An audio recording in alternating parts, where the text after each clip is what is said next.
Les traces des flammes sont encore visibles. Voici le boîtier de câbles qui a été incendié volontairement cette nuit. C'est au sud de la gare TGV de Valence, autour de 4 heures du matin, que le feu a été déclenché.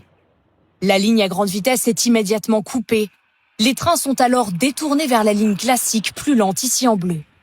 Mais à 6h30, sur cet axe secondaire, un autre acte de vandalisme, des câbles caténaires sont volés.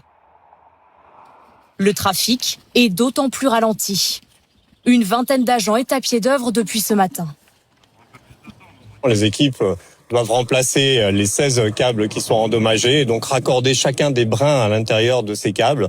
Donc c'est à peu près 25 mètres de câbles à remplacer pour chacun d'eux. Et s'il le faut, évidemment, jusqu'au milieu de la nuit, ils le termineront jusqu'à ce que les câbles soient totalement remis en état.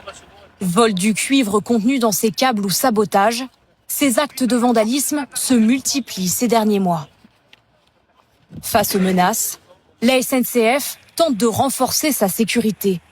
Trackers GPS, alarmes, caméras de surveillance et même drones. Comme sur ces images qui révèlent la présence d'intrus sur les voies.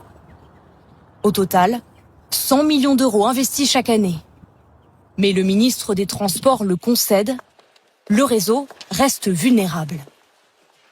Nous sommes avec l'Allemagne le pays qui a le plus grand linéaire en Europe de voies ferrées avec plus de 28 000 kilomètres. Et vous imaginez qu'il est compliqué de pouvoir en permanence sécuriser ce réseau en termes de présence humaine, en termes de moyens technologiques. Une enquête est actuellement en cours pour déterminer les circonstances précises des incidents.